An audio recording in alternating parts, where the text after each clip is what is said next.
Subject থেকে। Subject থেকে কি তাহলে এডুকেশনের যা আমরা এসএলএসটির পড়েছি সব পড়বো?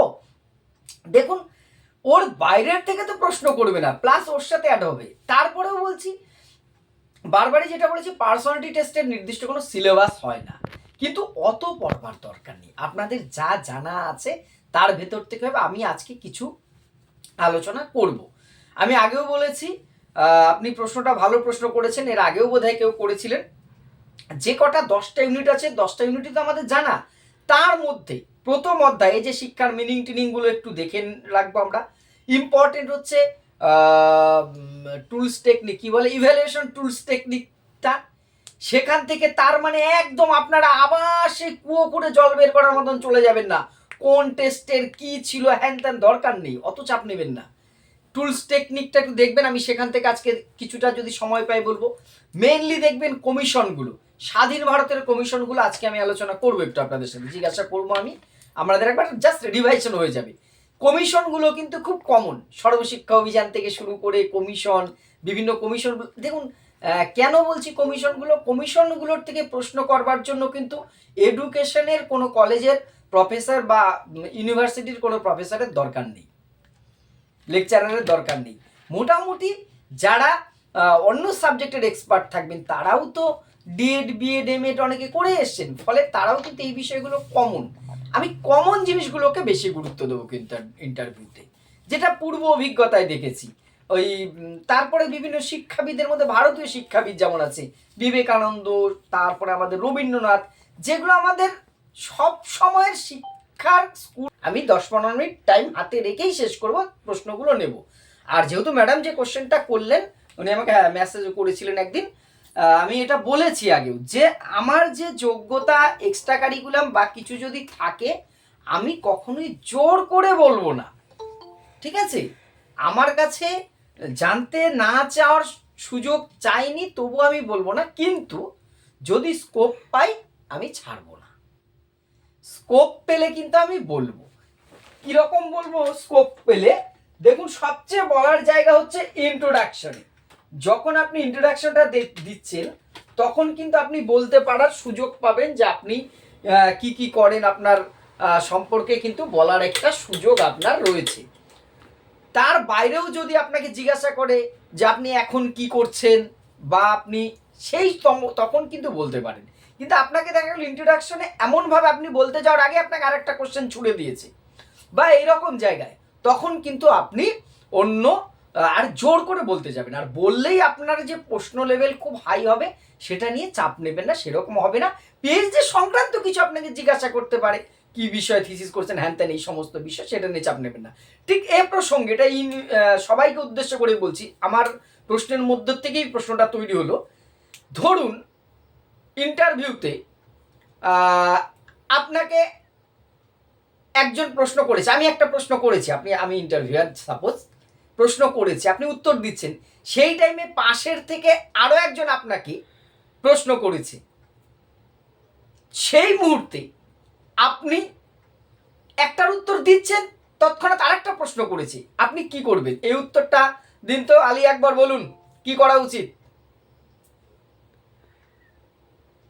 স্যার বলবো স্যার?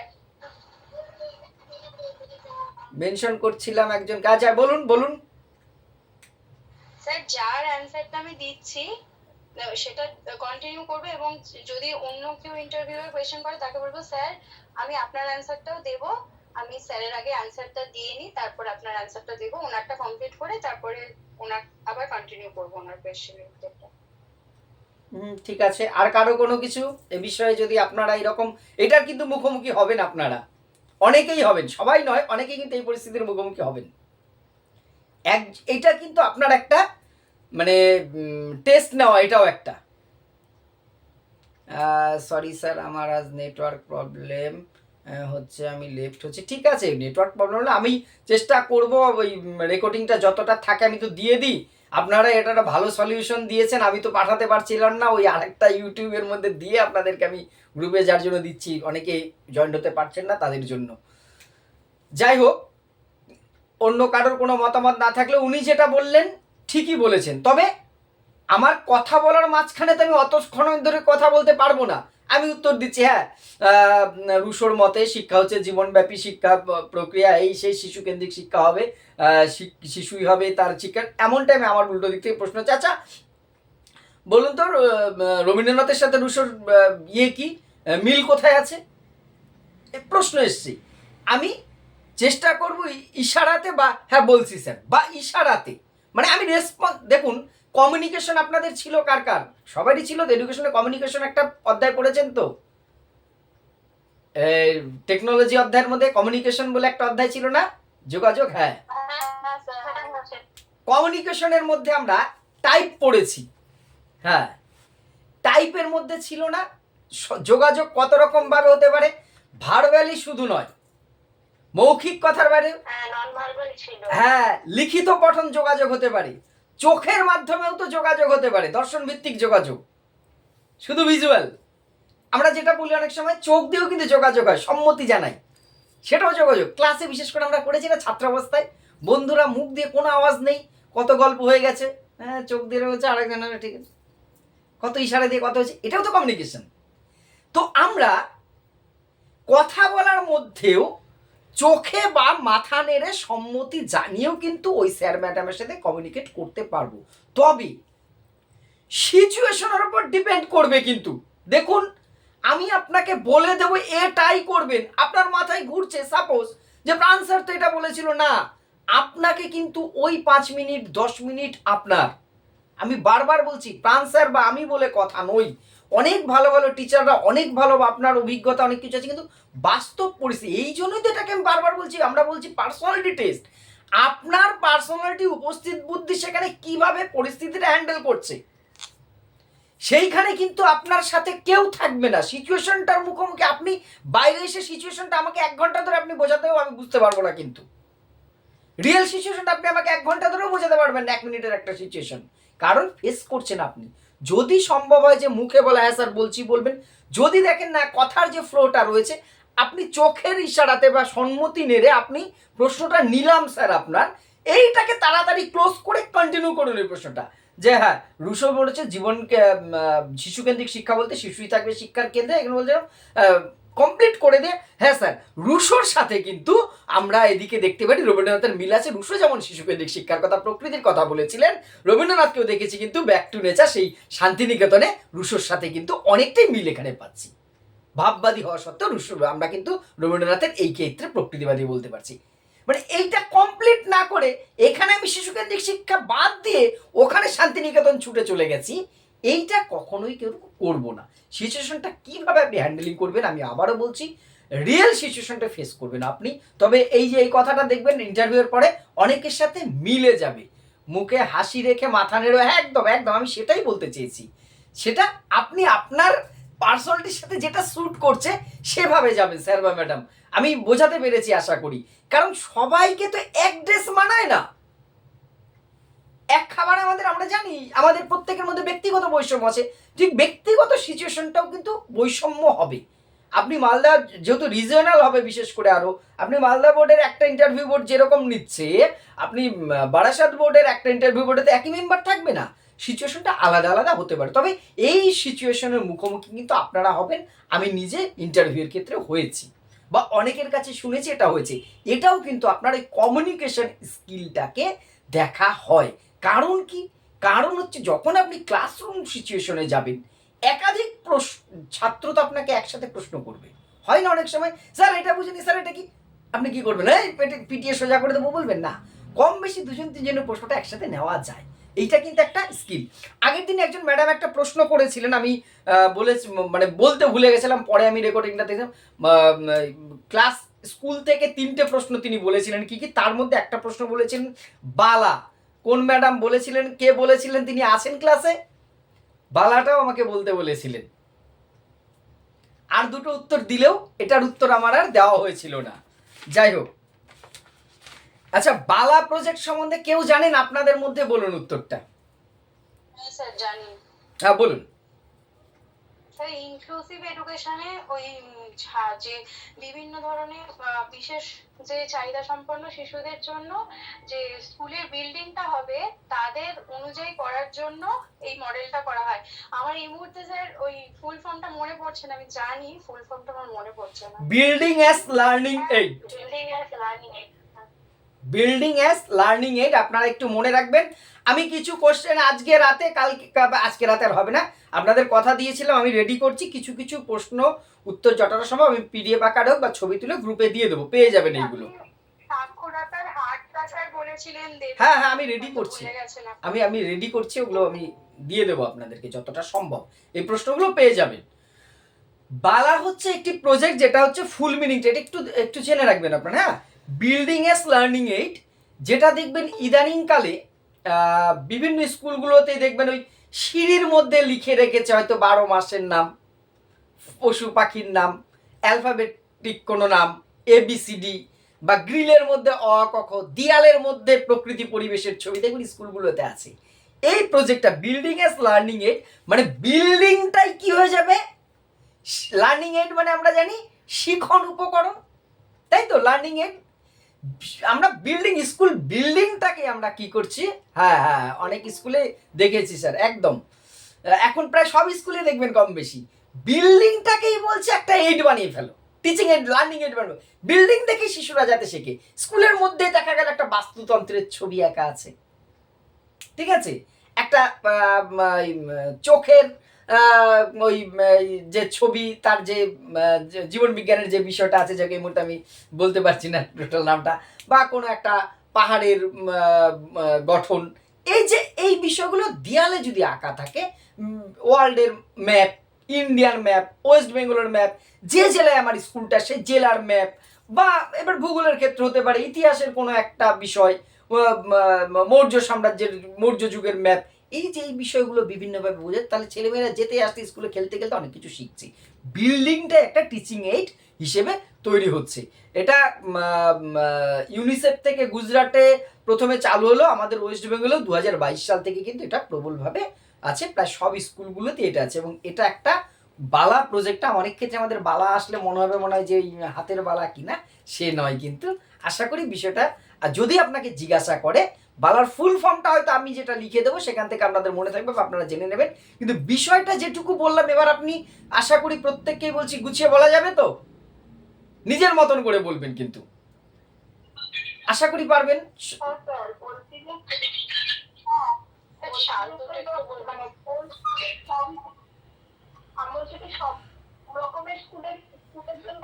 হ্যাঁ হ্যাঁ এটা সব স্কুলে, আমি যে স্কুলে শিক্ষকতা করি আমার স্কুলেও আছে, আমার স্কুলেও হয়েছে 2006-2022, ঠিক আছে, আমার স্কুলেও আছে, সব স্কুলে, শুধু ইনক্লুসিভের জন্য এটা না, এখন সব স্কুলে ছেলেমেয়েরা বিল্ডিংটার থেকেই কিছু যাতে শিখতে পারে সেটাকে গুরুত্ব দেওয়া হয়েছে। ওকে, আশা করি এই বিষয়ে আপনাদের এই বিষয়টা জিজ্ঞাসা করলে আপনারা পাবেন, মানে পারবেন, এমনিতেও আপনাদের এগুলো নিয়ে খুব একটা অসুবিধা হওয়ার কথা নয়। আচ্ছা হ্যাঁ হ্যাঁ হ্যাঁ হ্যাঁ আরেকটা প্রশ্নটা বলছি, স্কুলে কি কি প্রজেক্ট আছে এখন বর্তমানে, এরকম যদি কোনো কিছু থাকে আপনি একটু কাইন্ডলি বলে দেবেন, বালা ছাড়া আর কি, যেমন দীক্ষা আছে, আগে কি আছে স্যার? আচ্ছা এই মুহূর্তে তো সবগুলো আমি ইয়ে করতে পারছি না, বলতে পারছি না, আমি চেষ্টা করছি যেগুলো আছে, যেমন এর আগে তো কিছু বলেছি, এমনি স্কলারশিপের ক্ষেত্রে আছে যেমন ঐক্যশ্রী, তাছাড়া কন্যাশ্রী প্রকল্পটা আছে, এছাড়া যে বিষয় আপনার যে কি বলে সবুজ সাথী প্রকল্প রয়েছে, মিড ডে মিল স্কিমের সাথে রয়েছে, এই বিভিন্ন ইয়েগুলো তো রয়েছে, রাষ্ট্রীয় মাধ্যমিক শিক্ষা মিশন রয়েছে, এগুলো চার্ট করে যদি দেখি পরের দিন যদি বলা যায়। আচ্ছা এবার একটা আমি পঠন পাঠন সংক্রান্ত প্রশ্ন আবার করছি, তারপরে বলেছি সাবজেক্টের প্রশ্ন আজকে আসবো আমি। ধরুন এমন একটা বিষয় হলো 298 রানে ইনিংস শেষ হলো ইন্ডিয়া ওমেন ক্রিকেট টিমের, অনেকে আমার মতন খেলা দেখতে দেখতে ক্লাসে চলে এসছে, 298 হয়েছে স্কোর। আচ্ছা পাঠদানের পদ্ধতি নিয়ে, আপনি ক্লাসে পাঠদান করছেন, ওহো হ্যাঁ 299 টার্গেট ঠিক, পাঠদান করছেন, আপনার পাঠদান নিয়ে সমালোচনা হচ্ছে, অভিভাবক হোক বা শিক্ষার্থীরাও, আপনি কি করবেন? অভিভাবকরা অনেক ক্ষেত্রে হয় গার্জেন মিটিং এসে আপনি ভালো পড়ান না, আপনার পড়া ছাত্রছাত্রীরা বুঝতে পারছে না, অভিযোগ করছে, আপনি কি করবেন?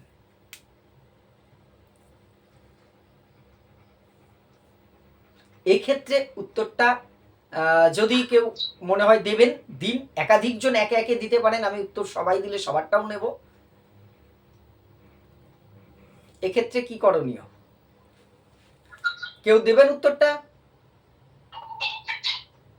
স্যার বলবো? হ্যাঁ বলুন।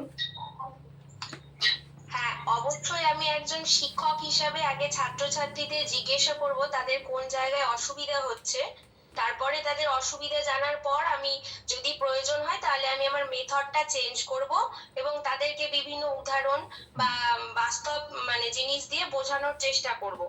বাহ, বেশ বেশ বেশ ভালো, সংক্ষেপে বেশ ভালো বলেছেন। আরো কেউ বলবেন? আর বলবো? হ্যাঁ বলুন। প্রথমে আমি অভিভাবক বা শিক্ষার্থী যেই হোক তাদের থেকে জানতে চাইবো যে আমার পাঠদানের মানে কোন কোন দিকে তাদের মনে হচ্ছে যে অসুবিধা আছে সেগুলি জানতে চাবো এবং সেই দিকগুলোকে আমি আরো আকর্ষণীয় করে তোলার চেষ্টা করব যাতে শিক্ষার্থীদের মধ্যে সেই পাঠদানটি বোধগম্য হয় এবং সেটি আকর্ষণীয় করে তোলা যায়। এইভাবে ক্লাস করা। একদম ঠিক আছে, দুজনে যেটা বলেছেন ঠিক আছে, নির্যাস দুজনা ঠিক আছে একদম। তাহলে প্রথম কি দেখুন, সমালোচনা সহ্য করাটা হচ্ছে আমাদের সবার একটা বড় গুণ জীবনে, শিক্ষক বা শিক্ষিকা হিসেবে তো 100 বার।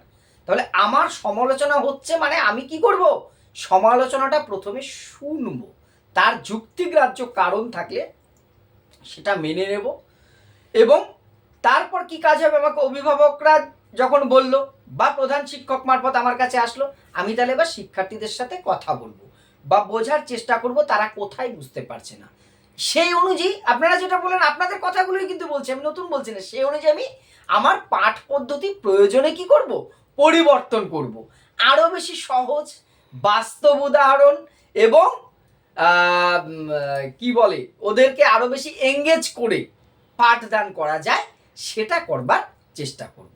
এই ধরনের ছোটোখাটো পেডাগজিক্যালি প্রশ্নের মুখোমুখি কিন্তু এভারেজ একটা করে সবাই হবে, এভারেজ একটা প্রশ্ন কিন্তু সবাইকেই করবে এই ধরনের। হ্যাঁ বলুন।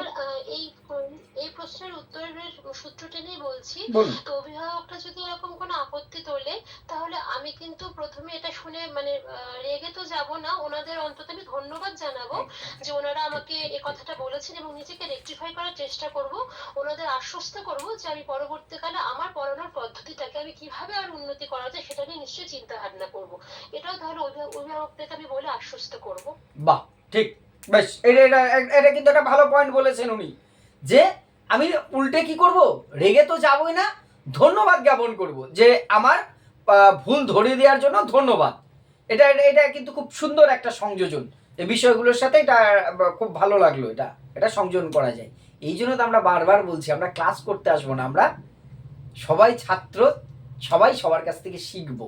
এই আলোচনার মধ্যে দিয়ে আপনাদের কতটুকু উপকার হচ্ছে আমি জানি না, আমার কিন্তু প্রচুর উপকার হচ্ছে, আমি কিন্তু প্রচুর কিছু শিখছি আপনাদের কাছ থেকে, প্রত্যেকটা রবিবার করে আমি 1 ঘন্টায় অনেক কিছু শিখছি।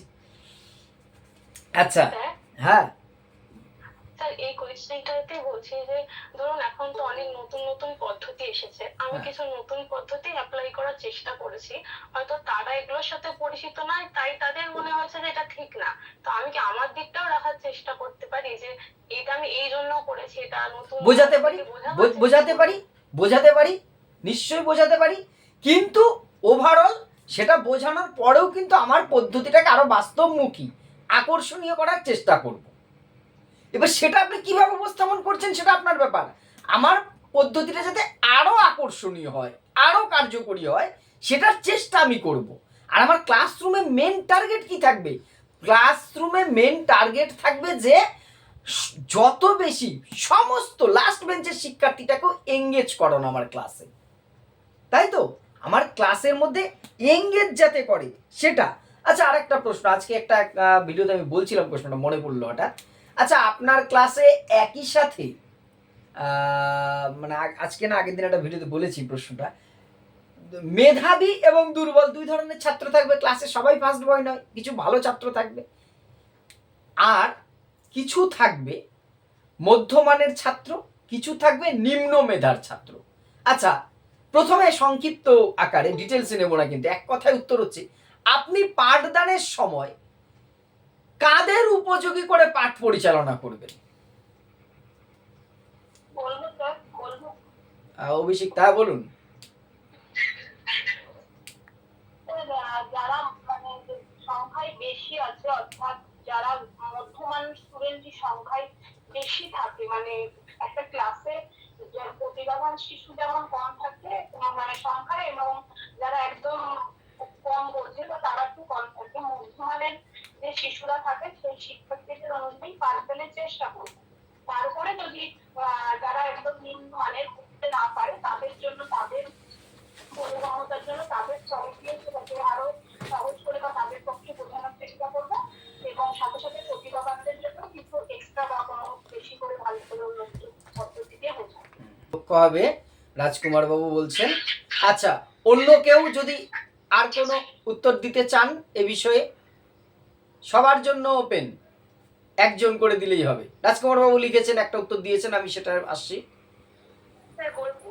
স্যার কে বলছেন? স্যার আমি দরুন বলছি। আচ্ছা আচ্ছা, বলুন বলুন বলুন। অনেক মানে আমাকে শো করছেন অনেক সময়, হ্যাঁ বলুন। স্যার ক্লাসে প্রথমত আমার দরকার সমস্ত স্টুডেন্ট যাতে আমার ক্লাসে এঙ্গেজ থাকে, সেটা প্রতিভাবান হতে পারে আবার নিম্ন মেধাও হতে পারে। আমি সকলের দিকেই সমান গুরুত্ব দেবো এবং চাইবো যে প্রত্যেকে যাতে আমার ক্লাসে ইনভলভ হয়। সেজন্য আমি প্রশ্নোত্তর পদ্ধতি বা বিভিন্ন অ্যাক্টিভিটি বেস লার্নিং করাবো, যাতে সকলে আনসার দেয়। এবারে যারা প্রতিভাবান শিশু তাদেরকে এমন কোশ্চেন করবো, তাদের মেধা অনুযায়ী তাদের কোশ্চেন করবো, আবার যাতে তারা দিতে পারে। আবার যারা নিম্ন মেধা তাদেরকে সেরকম বুঝেই কোশ্চেন করতে হবে, যাতে তারা প্রশ্নের উত্তর দেওয়ার ফলে আনন্দ অনুভব করে, যে একটা প্রশ্নের উত্তর আমি দিতে পারলাম। এইভাবে করতে পারি। আবার পিয়ার লার্নিংও করতে পারি, যেহেতু যারা প্রতিভাবান শিশু তাদের মধ্যে মানে তাদের সঙ্গে কম মেধার স্টুডেন্টদেরকে দিয়ে একটা পিয়ার লার্নিং করাতে পারি, যাতে ওদেরটাও রিভিশন হতে পারে। বা আচ্ছা ম্যাডাম, আপনি 40 মিনিট 35 থেকে 40 মিনিটের ক্লাসে কি সবটা করতে পারবেন? এটা কাউন্টার প্রশ্ন আসলো। স্যার ক্লাস বুঝে করতে হবে, মানে প্রত্যেকটা ক্লাসে হয়তো হবে না, কিন্তু চেষ্টা করা যেতে পারে। বাহ, ঠিক আছে ঠিক আছে, স্যার বলুন। হ্যাঁ হ্যাঁ বলুন বলুন। স্যার বলছি যে মানে কম মেধার ছাত্ররা বা ছাত্রীরা যদি বুঝতে তাদের অসুবিধা হয়, সেক্ষেত্রে আমি হেডমাস্টার বা হেডমিস্ট্রেসের অনুমতি নিয়ে আমি রিমিডিয়াল ক্লাসের জন্য এক্সট্রা সময় আমার সময় মতো এবং তাদের সময় মতো আমি রিমিডিয়াল ক্লাস দেওয়ার চেষ্টা করতে পারি। সেটাকে আপনি তাহলে প্রতিভাবান শিশুদেরকে মানে যারা একটু বুঝতে পারছে ক্লাসে, ভালো ছাত্র এক কথায়, তাদের বাকি রেখে করবেন? কাউন্টার প্রশ্ন আসবেই কিন্তু এগুলো।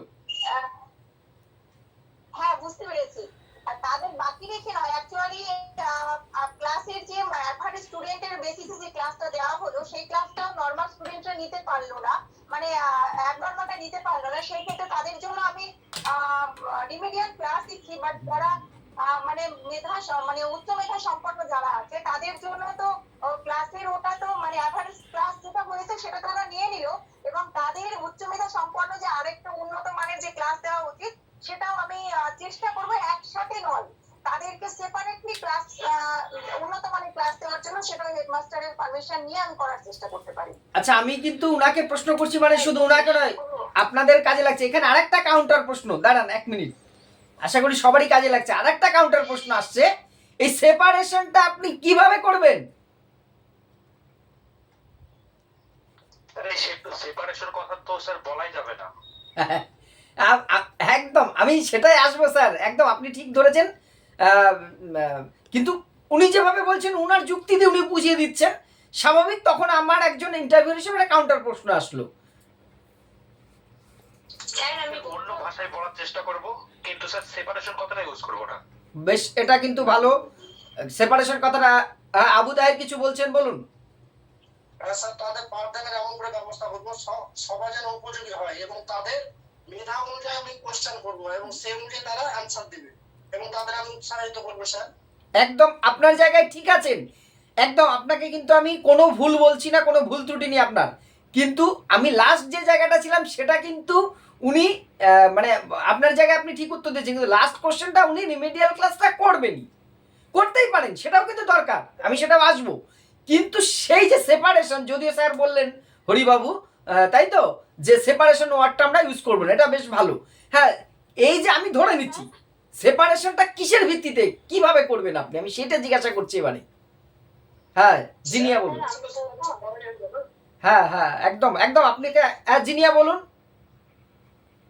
স্যার আমি বলছিলাম যে এমন ভাবে আমি ক্লাসে পড়াবো যে খুব সহজ সাবলীল ভাষা, যাতে নাকি খুব ভালো স্টুডেন্ট, তাদের তো হয়তো অতটা বুঝতে অসুবিধা হবে না, তো আমার ভাষাটা এমনই হবে, এমন ভাবে আমি বোঝাবো যাতে সবাই মিলে বিষয়টা ভালো মতন বুঝতে পারে। এবং যখন ওদেরকে আমি বাড়ির কাজ দেবো বা স্কুলে কোনো কিছু করতে দেবো, জ্ঞান বোধ প্রয়োগ সমস্ত কিছু রকম কোশ্চেন দেওয়ার চেষ্টা করবো, যাতে নাকি খুব ভালো মাঝারি নিম্নমান সবাই যাতে সেখানে পার্টিসিপেট করতে পারে। বিশেষ করে নাম ধরে ধরে, খুব নিম্নমানের বাচ্চা হলে তাকেও আমি নাম ধরে বলবো তুমি দাঁড়িয়ে বলো, বা খুব ভালো হলে তাকেও বলবো।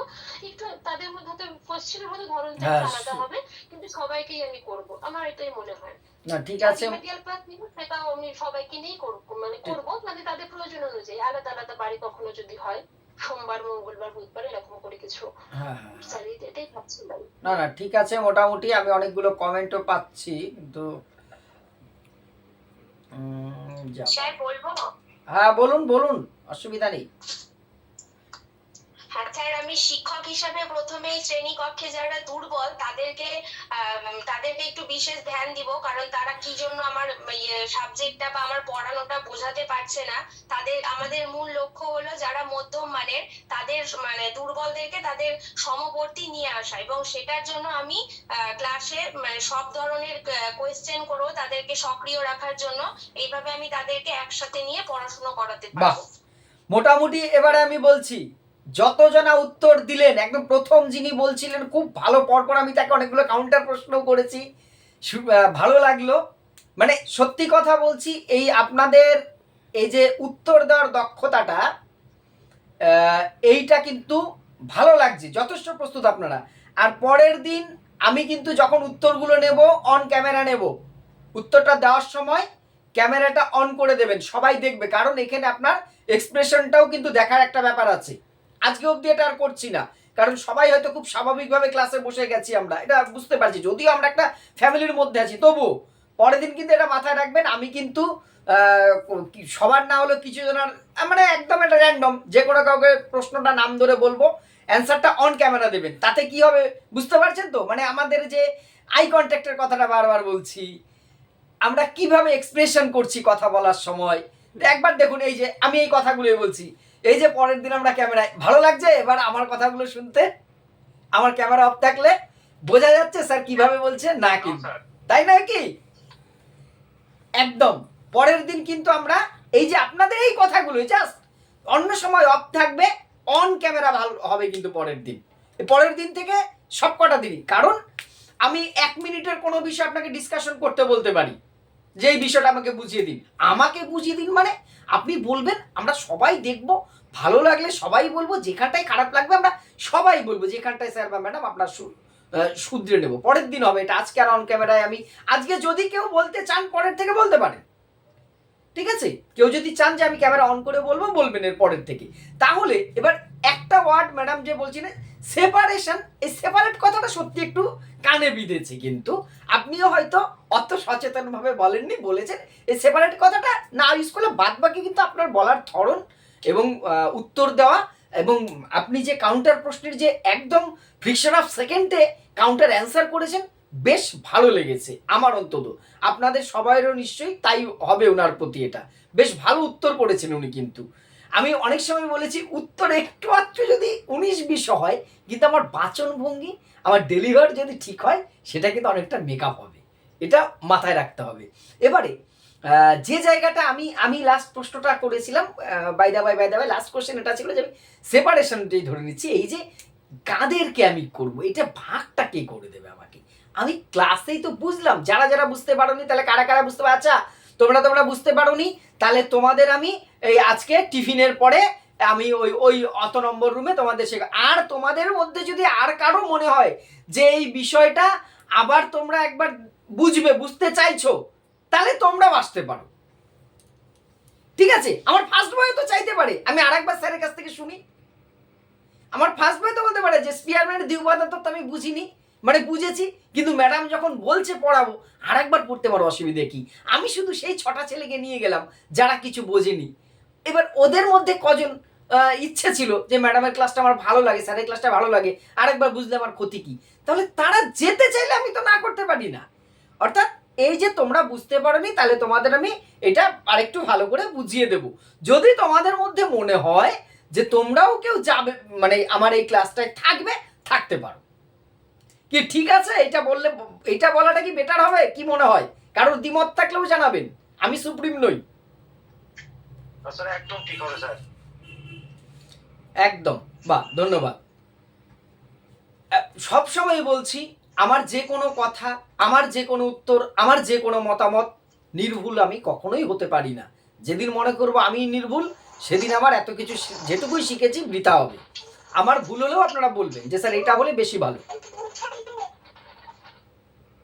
হ্যাঁ, এরপরে নেক্সট যে বিষয়টা আসছে, এই প্রশ্নটাও আমি করেছি আপনাদের সাথে, আমি ফেস টু ফেস আলোচনা করবার জন্যই আবার এই প্রশ্ন দুই একটা, কিন্তু আমার কমন প্রশ্ন, আগের প্রশ্ন তুলছি, যেটা আগের একটা ক্লাসে আমি বলেছি, আপনারা অনেকে দেখেছেন হয়তো, যে এই প্রশ্নটা আমার একজন অন্য এডুকেশনের সাবজেক্টের নয়, তিনি জিওগ্রাফির, ও চাকরি করে উত্তর দিনাজপুরে একটি জায়গায়, কোথায় স্কুল, ওকে ধরেছিল যে আচ্ছা আপনি ক্লাসে পরীক্ষার হলে গার্ড দিচ্ছেন, একটি শিক্ষার্থী নকল করছে, আপনি দেখলেন, আপনার কি করা উচিত? আপনাদের মধ্যে কেউ উত্তর দিতে চাইলে অন ক্যামেরা, অফ ক্যামেরা, যে কোনো ভাবে দিতে পারেন।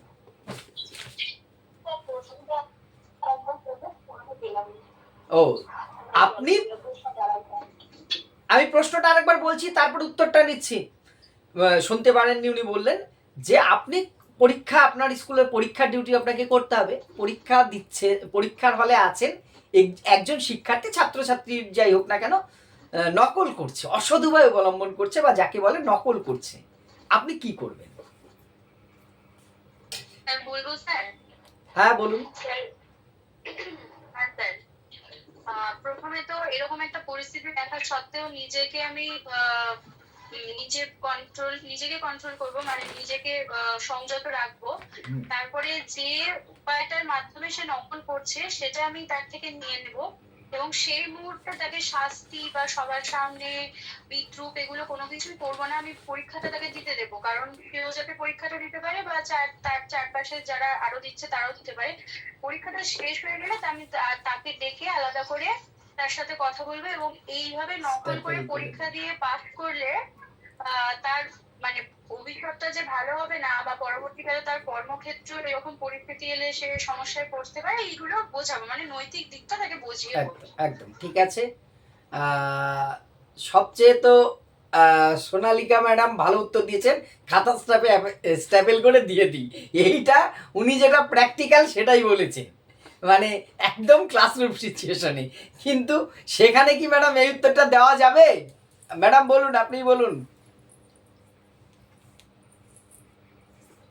স্যার প্রথমে তো বলবো যে আমি তাকে সাবধান করব, হ্যাঁ, তারপরেও যদি না শোনে তখন তো স্যার এই কাজটা করতে হবে। আমি কিন্তু স্যার এটাই বলবো, এবার আপনি বলুন যে কোনটা বললে ঠিক হবে।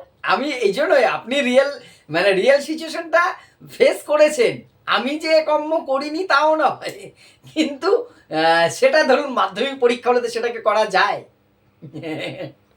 করা ঠিক হবে? না স্যার, মাধ্যমিকের কথা আমি বলিনি, আমি ক্লাস কথা সেটাই না, তো শুধু একটুখানি ওদের বকি আর ব্যাস, আর কিছুই না। এইবার এই যে আপনি বললেন এটা ম্যাডাম, এইখানে যেটা আমাদের মাধ্যমিকের ক্ষেত্রে আমরা পারি না, কোন কারণে পারি না, আপনি যদি স্ট্যাপেল করে দেন, আপনাকে বোর্ডে ডেকে পাঠাবে, কি হবে বিষয়টা আপনাকেই হ্যাকেল হতে হবে। আপনি ভালোই জানেন, এটা আপনাকে আমার বলবার কিছু নেই, কিন্তু সবার উদ্দেশ্যেই বলছি যে যদি আমি স্ট্যাপেল করে দিই নকলটা, দায়টা পড়বে আমার। এইবার ম্যাডাম বা স্যার আপনাদেরকে যে কাউন্টার প্রশ্নটা আসবে, যদি তাই করেন, দায়টা কি আপনার নয়? আপনার হলে একজন বের করলো কি করে নকল? আপনি তার মানে নজরদারিতে গাফিলতি করেছেন। যেটা আমাদের মাধ্যমিকের ক্ষেত্রে আমাদের দায় দেয় এইভাবে করিত, তাই তো, যে উল্টে কেসটা আপনি খেয়ে যাই যদি আমরা এরকম করি। তাহলে এক্ষেত্রে যেটা রিয়েল সিচুয়েশনে সোনালিকা ম্যাডাম যেটা বলেছেন এটা বাস্তব। উনি ক্লাস টেস্টের ক্ষেত্রে এটা বলে উনি যেহেতু ইন সার্ভিস, আপনি কিন্তু এক্ষেত্রে ডিপেন্ড করার আপনার যথেষ্ট যুক্তি আছে, আপনি ডিপেন্ড করে সেটাকে বেরিয়ে আসতে পারবেন এবং যথাযথই পারবেন। কিন্তু বাস্তব ক্ষেত্রে যখন আমরা যাচ্ছি পার্সোনালিটি টেস্টে, তখন কি আমরা এই অ্যান্সারটা নিশ্চয়ই বলতে পারবো না। সেক্ষেত্রে কি ওই যেটা আছে আমরা যেমন শিখেছি, আমরা আগেই বলেছি ওখানে একটা ইন্টারভিউটা টোটালটা একটা নাটক আকারেই হয়, সত্যি কথা।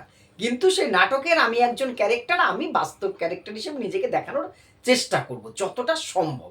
নাটকের স্টেজে যে যত বেশি রিয়েল অভিনয় করতে পারে সেই কিন্তু হিরো হয়, তাকেই তত বাহবা দেয় মানুষ। ঠিক সেরকম কিন্তু বাস্তব পরিস্থিতিটা, সেখানে আমি তার পরীক্ষাটাকে করব না, সমস্যা করব না, তাকে বোঝাবো। তার কাছে যদি কোনো কাগজ বা অন্য বই বা অসৎ উপায়ের কিছু থাকে সেটা নিয়ে নেব। যদি তাকে সেখানেই শান্ত করা সম্ভব হয়, তা না হলে তাকে আলাদা বাইরে বের করে এনে তার সাথে কথা বলবো, তাকে বোঝাবো, তাকে নৈতিকতা বোঝানোর চেষ্টা করব যে এটা ঠিক নয়, এই অসৎ উপায় নিয়ে পরীক্ষায় পাশ করে সেটা হতে পারে না। নেক্সট যেটা হতে পারে, সে যদি তার পরবর্তীতেও কোনো কারণে অসৎ আচরণ করে, তাহলে আমি ক্লাসরুমে HOI যিনি আছেন, হেডমিস্ট্রেস বা হেডমাস্টার, তাকে জানাবো। প্রয়োজনে তার অভিভাবকের সাথে কথা বলবো। পুনরায় যদি তার মধ্যে এটা হয়, তার অভিভাবকের সাথে কথা বলে তার কী করতে হবে, তার কাউন্সিলিং করতে হবে। এইবার এখানে একটা কাউন্টার প্রশ্ন আসতে পারে, আচ্ছা আপনার দায় নেই এখানে? দুদিক থেকে আপনার দায় আছে, আমি টিচার, আমার দায় আছে। কোন দুটো দিক? একটা দিক তো আমি নজরদারিতে গাফিলতি করেছি, আর একটা কি দায় থাকতে পারে কেউ বলুন তো?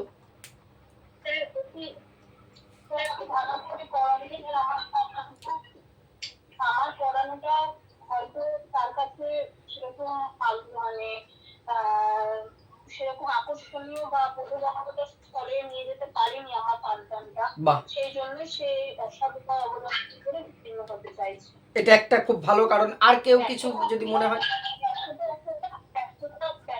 আসলে আমি হয়েছি শিক্ষক হিসাবে, তার ব্যর্থতার দায়টা পুরোটাই, এবং তার সেদিন নৈতিক এই জায়গাটা আমাকে কিন্তু আপনি যেটা বললেন ম্যাডাম ঠিক বলেছেন, যা আমার পাঠদান তাকে দিতে পারিনি। তার সাথে আরেকটা জিনিস, এই নকল করাটার সাথে তো আমরা জানি নৈতিকতা কথাটা জড়িত আছে, তো আমি সেই নৈতিক শিক্ষাটাও দিতে পারিনি, তাই তো? হ্যাঁ স্যার, যদি অন্য ক্লাস হয়, দেখুন অন্য ক্লাস হয় বলতে স্কুলের ক্লাস 8-এ আমি পড়াই না, আমার রিয়েলি 8-এ মাত্র একদিন বোধ হয়, 9-10 আমার কোনো ক্লাস থাকে না, থাকাটাই স্বাভাবিক। তার মানে কি 9-10-এর কোনো শিক্ষার্থীর ব্যর্থতার দায় কোনোভাবেই আমার নেই? নৈতিকতা, ক্লাস, শ্রেণী বহির্ভূত তো অনেক বিষয় আছে, শিক্ষকের দায়িত্বের মধ্যে পড়ে। হয়তো ক্লাসরুমে তাদের আমি পড়াই না, 7টা সাবজেক্ট আমি পড়াই না, তার বাইরে তো অনেক কিছুর সাথে আমি রয়েছি। ফলে তার এই আচরণগত কারণ, একাডেমিক বিষয়গুলোর বাইরে কিন্তু যে দায়বদ্ধতা রয়েছে, অন্যান্য বিষয়ের দায় কিন্তু আমি শিক্ষক হিসেবে, ঠিক আছে, সেখানে কিন্তু আমার দায়বদ্ধতা রয়েছে। যেহেতু এখানে নৈতিকতা জড়িত, আমার ব্যর্থতা দুদিক থেকে। প্রথমত আমার পাঠ্যে হয়তো আমার ব্যর্থতা রয়েছে, বা আমাদের জুড়ে দিন, এবং তার নৈতিকতার শিক্ষাদানের ক্ষেত্রে, নৈতিক বিকাশের ক্ষেত্রেও আমার বা আমাদের ব্যর্থতা রয়েছে। সেটা চেষ্টা করতে হবে উন্নতি করবার, কারণ নকলটা নৈতিকতার জায়গা। ভারতবর্ষ উপমহাদেশের কয়েকটা দেশ বাদ দিয়ে আফ্রিকার দেশগুলোতেও এখন আছে, বিশেষ করে উন্নত দেশ তথাকথিত, যে আসলেই উন্নত যাদের মানসিকতা, জাপানের মতন দেশ, যাকে আমি প্রকৃতত উন্নত বলি, এই নকলের ওপেন বুক সিস্টেম হলেও কেউ নকল করবে না। সে নৈতিকতা বোধটাই তাদের আলাদা, যে নকল করে লিখতে হয়, সেটা খুন করার মতন একটা ক্রাইম তাদের মধ্যে কাজ করে। আমরা ভাবুন তো, সুযোগ পেলে আমি আপনি কেউ ছাড়বো? SLST পরীক্ষায় যদি সুযোগ পেতাম, পাশের জনালটা দেখলে আমার 4টে প্রশ্ন শিওর কারেক্ট হবেই, এই গ্যারান্টি যদি থাকতো, আমি তো পরিমণি করে হলেও দেখতাম। বুক টুকে বলুন তো, আমরা সবাই তাই করতাম। নৈতিকতাটা আমাদের টোটাল কোথায় যেন কম কম আছে, এটা অস্বীকার করবার জায়গা নেই। ছাত্রদের মধ্যে দিন যাচ্ছে আরও কমছে, সেটাকে বাড়ানোর চেষ্টা, যদিও চেষ্টা হচ্ছে, বৃথাই চেষ্টা, কিছুই কাজের কাজ হচ্ছে না অ্যাকচুয়াল, সেটা তো আর ওখানে আমরা বলতে পারবো না। এবারে আমরা কিছু ইসের থেকে আসি, সাবজেক্টের কয়েকটি কোশ্চেনের মধ্যে আমরা আসার চেষ্টা করছি। আমরা আজকে দেখুন, আমি প্রথমে যে জায়গাটার থেকে আসছি, আমার ইন্টারভিউর অভিজ্ঞতা থেকে দুটো তিনটে প্রশ্ন করছি, ঠিক আছে? আমার ইন্টারভিউয়ে প্রশ্ন করেছিল আপনার যে ইভ্যালুয়েশন থেকে বেশ কয়েকটা। স্যার, এত অনেকের অভ্যাস নকল করে পাশ করে যায়। হ্যাঁ, অনেকের মধ্যে এটা আছে, ওই অনার্সে ফার্স্ট ক্লাস পাওয়াও আমি নকল করে দেখেছি আমার এক খুব ভালো বন্ধুকে, কিন্তু তারপর থেকেও আর এগিয়ে যায়নি। যাই হোক, সে এবারে আমার ইন্টারভিউতে যে জায়গায় থেকে প্রথমে ইন্ট্রোডাকশনের পরে যেটা হয়, বসতে বলার গল্প আপনাদের সাথে আগের দিন প্রথম ক্লাস আমি বলেছি। আমার জেলার কিছু তথ্য জানতে চেয়েছিল, শিলিগুড়ি মহাকুমা পরিষদ, সেগুলো আমি বলেছি, সেগুলো রিপিট করব না। এই বলার পর ইন্ট্রোডাকশন করে দেয়, বিষয়ে যখন ঢুকলেন যে আচ্ছা আপনার তাহলে এডুকেশন তো অনার্সই ছিল দেখছি। হ্যাঁ স্যার, কোন কলেজ? বলার পর যেটা, আচ্ছা মূল্যায়ন অধ্যায়টা আপনার কেমন লাগতো? মূল্যায়ন অধ্যায়টা আপনার কেমন লাগতো? উত্তরটা কেমন হওয়া উচিত আপনাদের মনে হয়? কি হওয়া উচিত? আমি কি উত্তর দিচ্ছি আগে বলছি না, আপনাকেও জিজ্ঞাসা করতে। হ্যাঁ, ভালোই লাগলো, মানে ভালোই লেগেছে, খুবই ভালো। ওটা একটা মানে বাস্তবিক একটা চ্যাপ্টার। যে কোনো অধ্যায়ই যখন একদম যে কোনো অধ্যায়ই যখন জিজ্ঞাসা করবে, আমার উত্তর এক্ষেত্রে প্রায় কমন হবে, হ্যাঁ স্যার বেশ ভালো।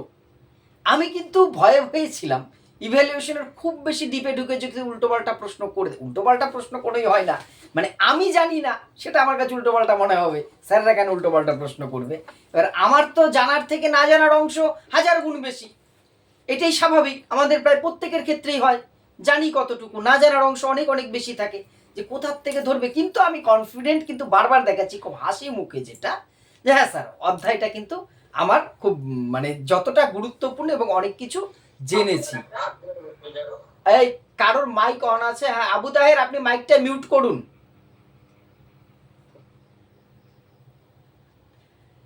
ঠিক আছে, তাহলে আমি কি বলবো? হ্যাঁ স্যার, সেখানে আমার উত্তরটাও কিন্তু একদম যেটা রিয়েল লাইফে, হ্যাঁ স্যার মূল্যায়ন খুব গুরুত্বপূর্ণ একটি অধ্যায় এবং আমার খুব পছন্দের জায়গা।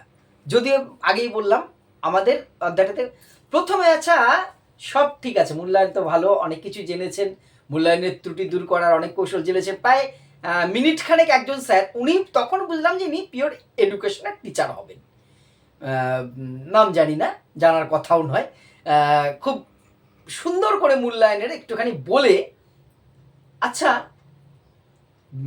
ব্যক্তিগত প্রভাব জিনিসটা কি বলুন তো মূল্যায়নে? দেখুন অবস্থাটা কি হয় নার্ভাসে, যদিও আমি বলেছি প্রথম দিন আমি খুব ভালো ইন্টারভিউটা ফেস করতে পেরেছিলাম অশেষ কৃপায় ঈশ্বরের। আমাদের মাথায় কিন্তু কাজ করে কি? সাবজেক্টিভিটি, ভ্যালিডিটি, রিলায়েবিলিটি, অবজেক্টিভিটি, তাই নয় কি? এই ওয়ার্ডগুলো দেখুন বারবার কিন্তু মাথায় কাজ করছে ইভ্যালুয়েশনের টুলস টেকনিক্সে যখন ঢুকে যাচ্ছি। ব্যক্তি নির্ভরতা যখন বলা হচ্ছে না, আমি কয়েক সেকেন্ড কিন্তু সত্যিই বলছি, একদম অনেস্টলি ঘাবড়ে গেছিলাম বিষয়টা, মানে পরক্ষণে বুঝতে পারলাম, মানে একটু চুপ খেয়ে যে যখন আমাকে বলছে আমি বুঝতে পারছি উনি জানতে চাইছে আমার কাছে ব্যক্তি নির্ভরতাটা কি। আমার মাথায় ঢুকছে না, যেই কয়েক সেকেন্ডে সাবজেক্টিভিটি, উনি কথায় কথায় যেই বলেছে আমার সেন্টার ধরে গেছে। হ্যাঁ স্যার সাবজেক্টিভিটি আমি জানি, বলুন তো সাবজেক্টিভিটা কি? তাহলে এই সাবজেক্টিভিটিটা কি আমি একটা উত্তর দিয়েছি, আমার উত্তরটাই পড়ে এসেছি। এবার আপনাদের মধ্যে যে কয়েকজন তো খুব সুন্দর রেসপন্স করছেন, তাদের বাইরে নতুন কেউ বলুন তো মূল্যায়নের ক্ষেত্রে সাবজেক্টিভিটিটা কি? ঠিক এই ওয়ার্ডটাই উনি ইউজ করেছিলেন, আমার এখনো যেন কানে মানে বাজে কথাগুলো। প্রথম লাইভে ওয়ান অ্যান্ড অল, হ্যাঁ বলুন, হ্যাঁ হ্যাঁ 100 বার বলুন, হ্যাঁ বলুন। যখন কোন রকম ব্যাখ্যামূলক যখন কোনো প্রশ্ন থাকবে, তো সেক্ষেত্রে যদি আমি আমার কোনো পরিচিত কোনো স্টুডেন্ট যদি আমি থাকে, তাকে যদি আমি বেশি নাম্বার দিই, তাহলে সেটা হচ্ছে আর কি ব্যক্তিগত যে ব্যাপারটা বললেন, মানে সাবজেক্টিভিটিটা থাকবে। ঠিক আছে হলো। ব্যক্তিগত হলো এখানে তাকে, যেহেতু তার সঙ্গে আমার তাকে আমি বেশি পছন্দ করি, তো তাকে একটু বেশি নাম্বার দিলাম, তো এটা চলে এলো একটা ব্যক্তিগত প্রভাব। তো আচ্ছা এটা হতে পারে।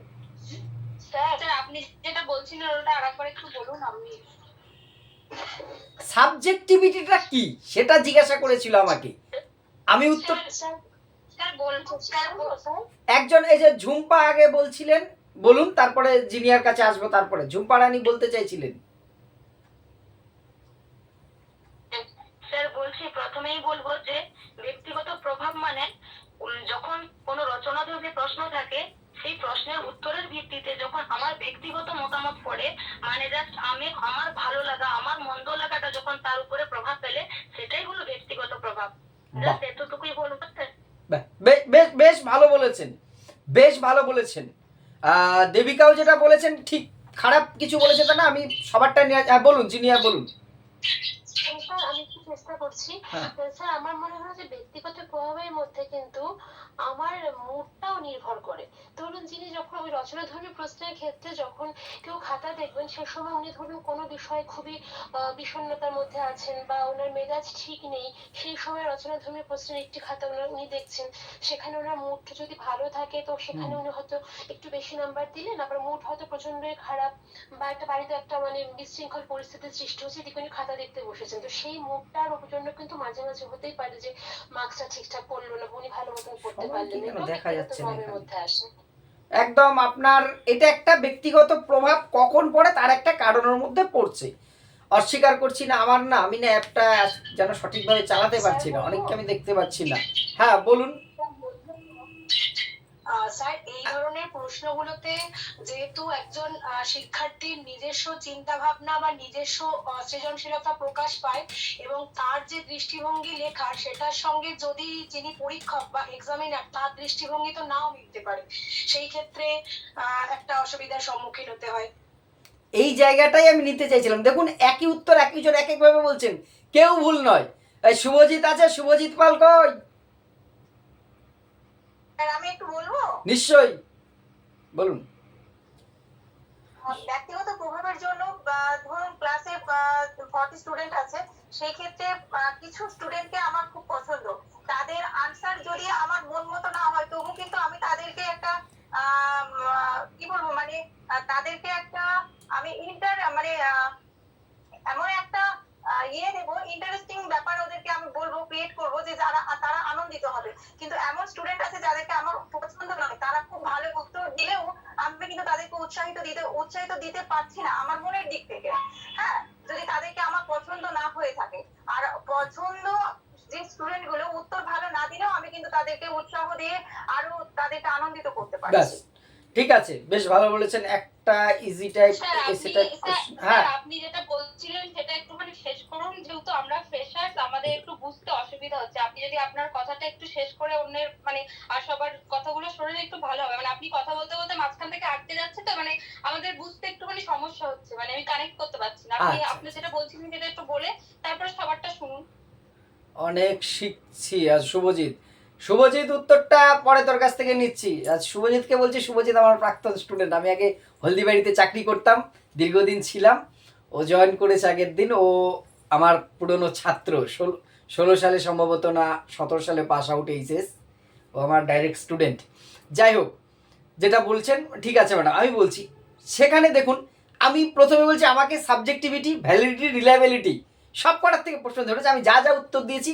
আর আমার একদম ছোটোবেলার থেকে একটা মানে অভ্যাস, সেই মানে সংজ্ঞা মুখস্থ করায় আমার খুব অ্যালার্জি। এবং আমার যদি ভিডিওগুলো দেখেন 11-12 থেকে শুরু করে আজও অবধি কয়েকশো ক্লাস করেছি, আমি কোনো ক্লাসে কোনো দিন সংজ্ঞা ডাইরেক্ট বলি না, নিজের মতন করেই কোনো মানে শিক্ষাবিদ মনোবিদের সঙ্গে আমি নিজে মুখস্থ করতেই পারি না, আসলে চেষ্টাও এখন আর করি না, বুঝে নিয়ে নিজের মতো করে একটা সামারি করার চেষ্টা করি।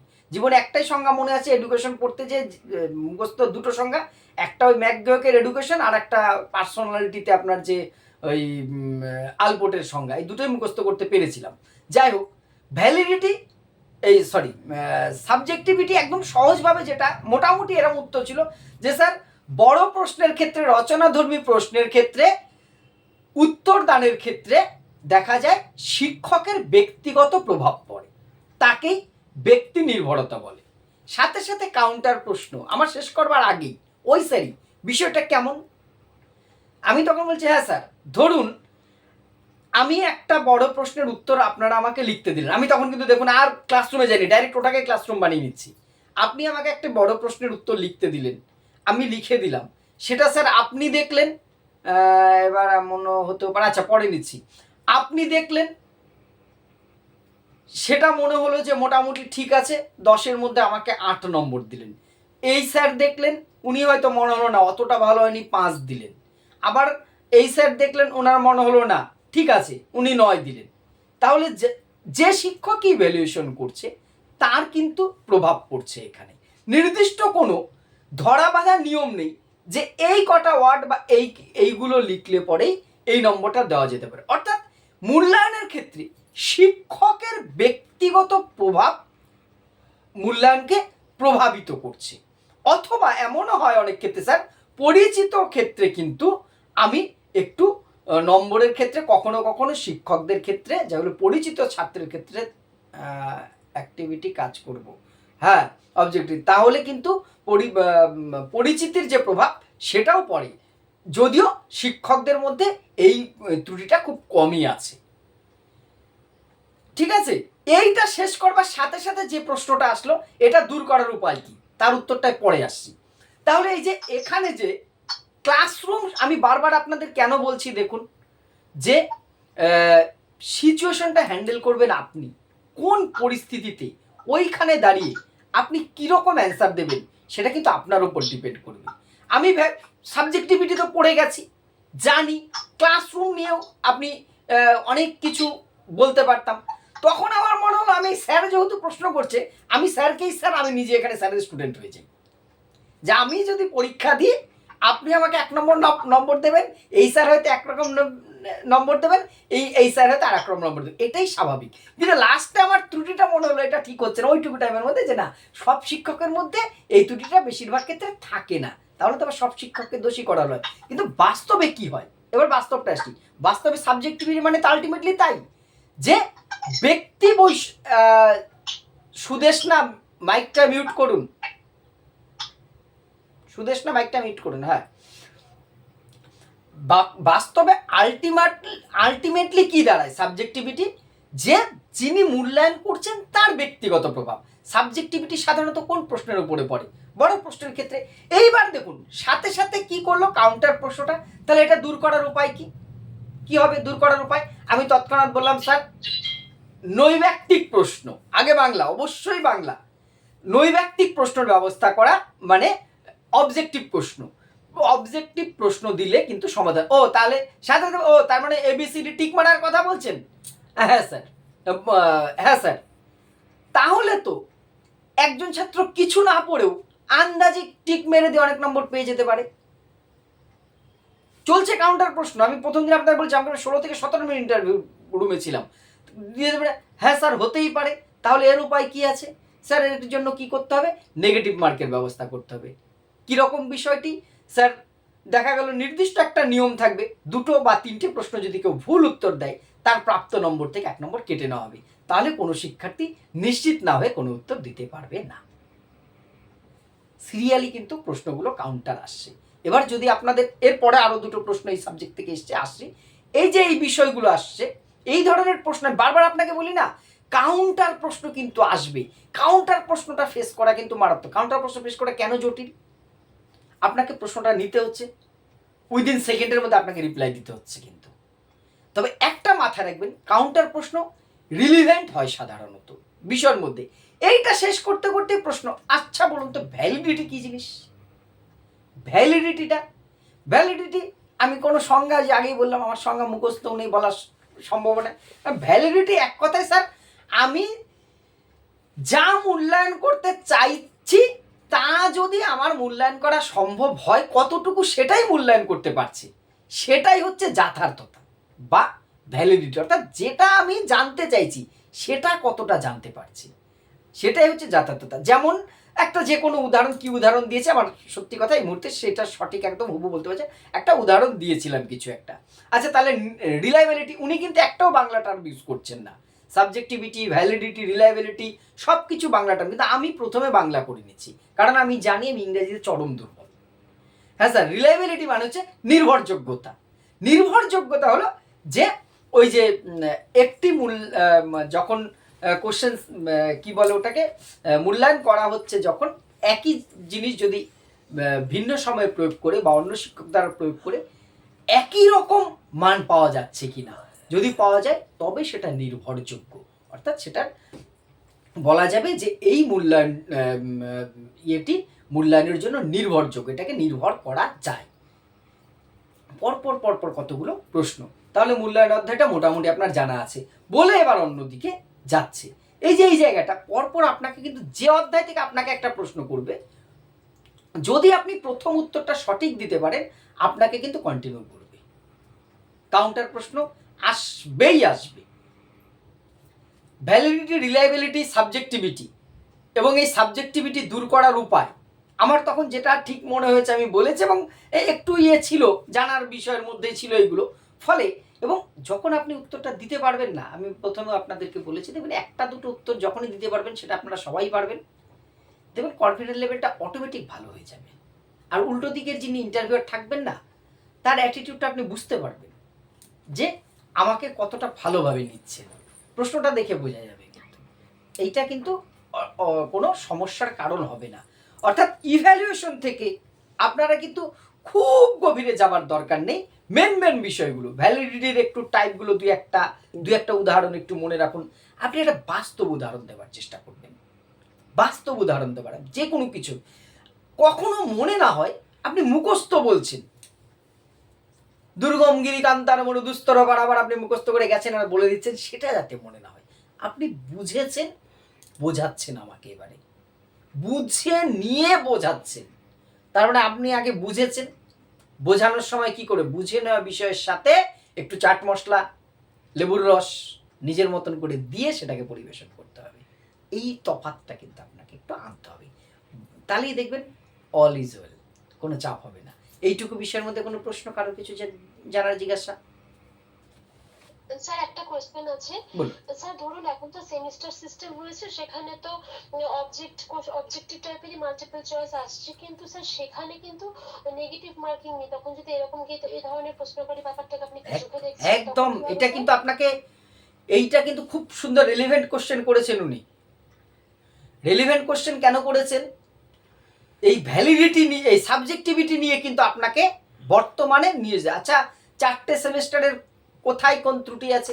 4টে সেমিস্টারের আপনি সবসময় মাথায় রাখবেন, সেমিস্টার 1 আর সেমিস্টার 3 হচ্ছে সম্পূর্ণ অবজেক্টিভ। তাহলে সেমিস্টার 1 এবং 3তে কোনো সাবজেক্টিভিটির জায়গা নেই। সেমিস্টার 2 এবং সেমিস্টার 4-এ যেহেতু বড় প্রশ্ন আছে, এখানে সাবজেক্টিভিটির জায়গা আছে।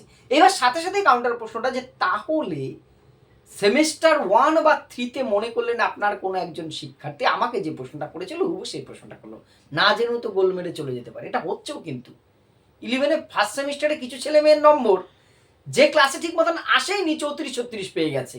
অর্থাৎ এডুকেশনের মানে কি অধ্যায় কি পড়িয়েছি কবে জিজ্ঞাসা করলে কিচ্ছু বলতে পারবে না, ওই কি কোনোভাবে পেয়েছে। কোশ্চেনের অল্টারনেটিভগুলো অনেক রিসার্চের, আচ্ছা 1 মিনিট আমি দেখে আসি, উনি একটা মেসেজ করছেন, রাস্তায় আছি আজকে কিছু বলবো না। আচ্ছা আচ্ছা আচ্ছা, অনেক রিসার্চের পর অপশন দিতে হবে, তাহলে এটা হবে না। হ্যাঁ, যেটা উনি বলছেন যে রিসার্চ করে অপশনগুলো প্রশ্নগুলো একটু জ্ঞানবোধমূলক করা যেতে পারে ডাইরেক্ট কোশ্চেনের বদলে, যে সেখানে আপনাকে একটা কাউন্টার প্রশ্ন আসতে পারে। বলুন তো এইটা বললে কি কাউন্টার প্রশ্ন আসবে কারোর?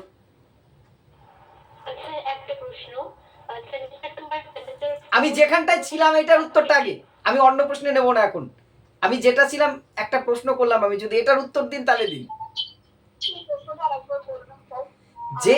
যে বিষয়টা বললেন যে ম্যাডাম জিজ্ঞাসা করলেন যে সেমিস্টার ক্ষেত্রে তো এই সাবজেক্টিভিটিটার প্রভাব পড়ছে না, সেমিস্টার 2, 1 আর 3 তো অবজেক্টিভ আছে, তাহলে এই অবজেক্টিভ প্রশ্নে আন্দাজে নম্বর না পায় তা দূর করবার জন্য কি করা যেতে পারে?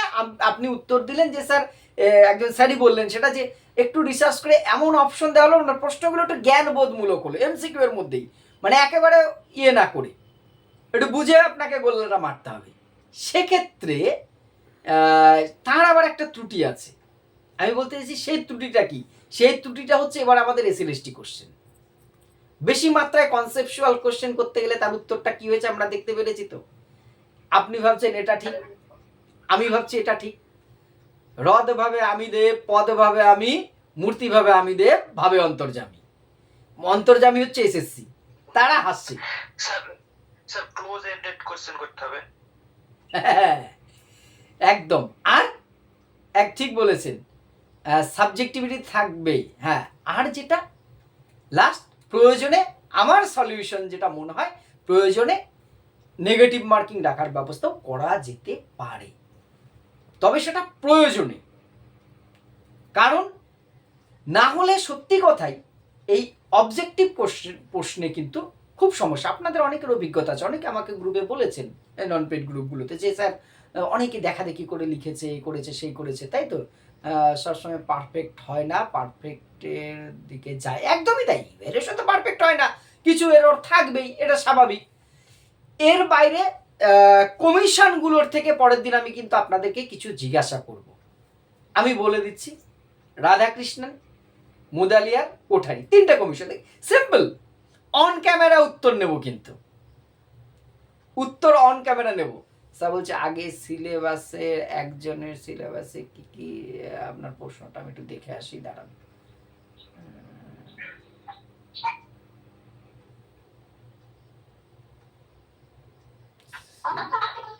একজনের সিলেবাসে কি কি চেঞ্জ আনা হয়েছে, কি কি অ্যাড করা হয়েছে। ও, সিলেবাসে তো অনেকটাই চেঞ্জ হয়েছে, সিলেবাসটা আপডেট করা হয়েছে। দেখুন, এইটা তো টোটালটা এইভাবে আমি মুখে মুখে বলতে পারবো না, এক্ষেত্রে তাহলে আপনাকে দুটো সিলেবাস একটু পাশাপাশি মিলিয়ে দেখতে হবে, ঠিক আছে? কারণ টোটাল সিলেবাসটা তো এইভাবে করে তো মানে বলা সম্ভব নয় আমার পক্ষে, বুঝতে পারছেন সেটা। তাহলে পরের দিন কিন্তু আপনাদের আমি একটু টাস্ক দিলাম, জানা জিনিস। স্যার আমার একটা কোশ্চেন আছে। হ্যাঁ, প্রশ্ন নেব এবারে। বলুন বলুন বলুন, কি বললেন বলুন, একজন। হ্যাঁ, আমি বলছি আমার মানে স্পেশাল পেপার তো এডুকেশনাল টেকনোলজি ছিল, তো যদি ওখানে প্রশ্ন করা হয় যে আপনি স্পেশাল পেপার হিসাবে এডুকেশনাল টেকনোলজিকেই কেন বেছে নিলেন, তাহলে কি অ্যানসার দেবো স্যার? এবার আমি আপনাকে বলছি, ওখানে কি স্পেশাল পেপার আপনার বাঁচার সুযোগ ছিল না কম্পালসারি ছিল? বাছার সুযোগ ছিল। তাহলে কি, এটা তো এই পেপারটাতে সবচেয়ে বলার উপযোগী বেশি। কি বলবেন আপনি এটা? আরে বাবা, বর্তমান শিক্ষা হচ্ছে প্রযুক্তি নির্ভর, তাই তো? সেমিস্টার 2 অ্যান্সার, সেমিস্টার 4-এ কি সব, আচ্ছা পরে দেখছি। বর্তমান শিক্ষা প্রযুক্তি নির্ভর, প্রযুক্তিকে কি করে শিক্ষাক্ষেত্রে কাজে লাগানো যায়, রিয়েল লাইফ ক্লাসরুম টিচিং লার্নিংয়ে আমি কি করে প্রযুক্তিকে ব্যবহার করব, এটা জানাটা খুব জরুরি। এবং সেটা জেনে আমি আমার শিক্ষণ পদ্ধতি, পাঠদান পদ্ধতিটাকে আরও বেশি ইফেক্টিভ বা কার্যকরী করতে পারবো বলে আমি মনে করি। সেই ধারণা পাবার জন্যই আমি স্পেশালি শিক্ষা প্রযুক্তিটাকে জানবার চেষ্টা করেছি, তাই জন্য আমার এটাকে স্পেশাল পেপার নেওয়া, এটা তো সবচেয়ে সহজ হবে মনে হয় বলা, ঠিক মনে হলো? আমি এটাই ভেবেছিলাম, কিন্তু ভাবলাম একবার কনফার্ম হয়ে যায়, করতেই পারে এই ধরনের কোশ্চেন, সেজন্য। হ্যাঁ হ্যাঁ হ্যাঁ হ্যাঁ হ্যাঁ, এইটা কিন্তু আপনার একটা প্লাস প্লাস পয়েন্ট। আচ্ছা, ইন্টেলিজেন্স টু ফ্যাক্টর ব্যাপারটা, আচ্ছা দেখছি, দাঁড়ান, আপনার সবকটা আমি দেখতে পাচ্ছি। ভ্যালিডিটি, রিলায়েবিলিটি স্যার, এগুলোর বাংলাগুলো না বললে অসুবিধা আছে স্যার? কোনো অসুবিধা নেই, অসুবিধার কিছু নেই। উনি যদি ইংরেজিতে প্রশ্ন করে আপনি ইংরেজিতেই বলবেন। ওই যে বললাম, আমার আমি বাংলাতে পড়া ছিল বেশি, ব্যাপারটা বুঝতে পেরেছে তো, ওই জন্য আমি না বাংলা বলে যে একটু কমফোর্ট করছি, নিজের মনে হচ্ছিল আমার সেই জন্য বলা। অসুবিধার কিছু নেই স্যার, আপনি বলতে পারেন। হ্যাঁ, আর কোনো কোশ্চেন থাকলে বলুন। স্যার পরীক্ষা আর অভিজ্ঞার একটু পার্থক্যটা বলুন না, বুঝতে পারছি না। আচ্ছা, আমি এটা নোট করে নিচ্ছি, আমি নোট করে নিচ্ছি, পরের দিন একটু ভালো করে গুছিয়ে বলে দেওয়ার চেষ্টা করব আপনাকে আমি, ঠিক আছে? ডেমো নিয়ে একটা কোশ্চেন আছে স্যার।